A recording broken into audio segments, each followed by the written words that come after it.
Hi, I'm Jason Bellamy here in Milwaukee, Wisconsin at National Student Conclave 2014, and I'm joined by APTA President Paul Rockar. You just got finished talking to students in sort of a town hall format. First of all, the energy of the students and the quality of their questions always impresses me, and it was definitely true this time. I mean, what's it like for you being at this conference and in that town hall and seeing sort of the future of physical therapy coming up and how engaged they are? It's encouraging to me. When I have the individuals sit there and ask in-depth questions, whether it be about the new alternative payment system, what our key legislative issues are, where we're going with the vision and how we're going to get there, and somebody's asking me how we're going to go ahead and take direct access to the next level, and when are we going to start telling people that we really do this? We're not doing enough of that. I'm encouraged because I think they have the vision of where they want to go already based on the programs they're in, and when they ask those kind of questions, we just need to convert that energy to membership so they can go ahead and help us out with our initiatives. Absolutely, yeah, they were really informed and engaged. You talked, like you said, about a variety of things, from direct access to the alternative payment system and membership and the importance of that. We'll get to that in a second. One of the things that you talked about was that word autonomy and what it used to mean and how we need to redefine it. And you also talked about the importance of sort of being present when autonomy kind of reverses itself and that team atmosphere that needs to be part of healthcare. Give me sort of a shorter version of that and the answer that you gave and the advice that you gave them today. Right.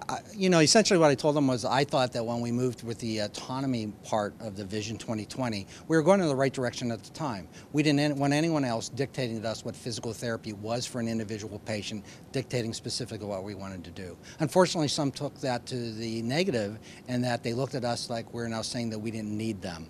And that's not really the case in this healthcare environment. We need the other professions to collaborate with.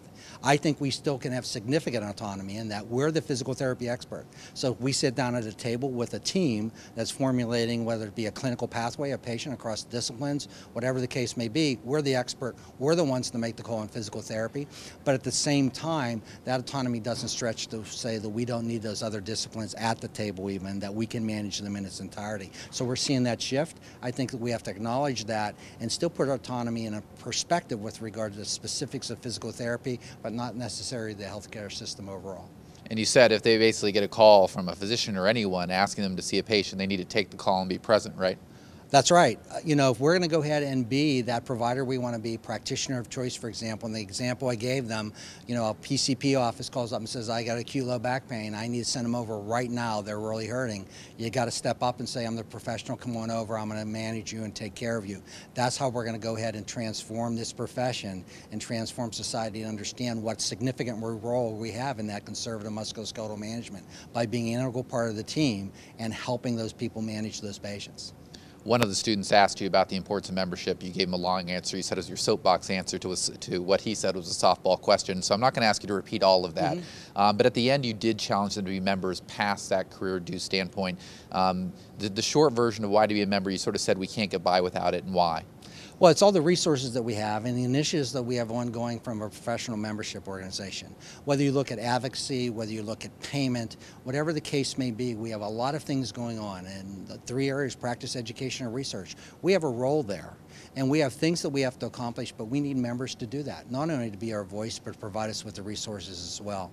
So the message I was sending the students is that they need to be engaged and continue to be engaged.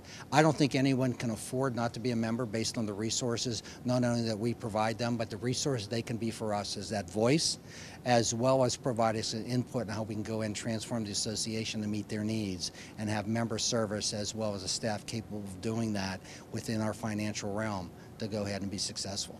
Great. So the last question is, you're coming up at the end of your presidency. You've been on the APTA Board of Directors, you said, for a full decade by the time this is done. There was the question of, for students who want to be leaders or want to know where to go, and you really talked about finding their niche, whether it was that maybe the presidency isn't the thing for them, but something else. So to expand on that a little bit. Well, I think what everyone needs to do, they need to understand that we are a wide-ranging organization with a lot of different jobs that need to be done from a volunteer standpoint. Some of that can be stepping forward and walking into a position as an officer and getting elected, which is a 3-year term. But at the same time, we have a lot of short-term projects where we have experts out there in content areas as well as areas of advocacy and payment that can step in and do a job for a short period of time, provide the organization, whether it be the board or the membership, with their expertise, and provide a service that's fantastic and not necessarily make that long-term commitment like some are willing to do.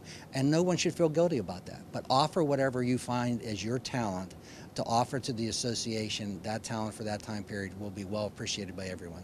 Excellent. So those are just some of the highlights from an hour-long discussion that was here at NSC.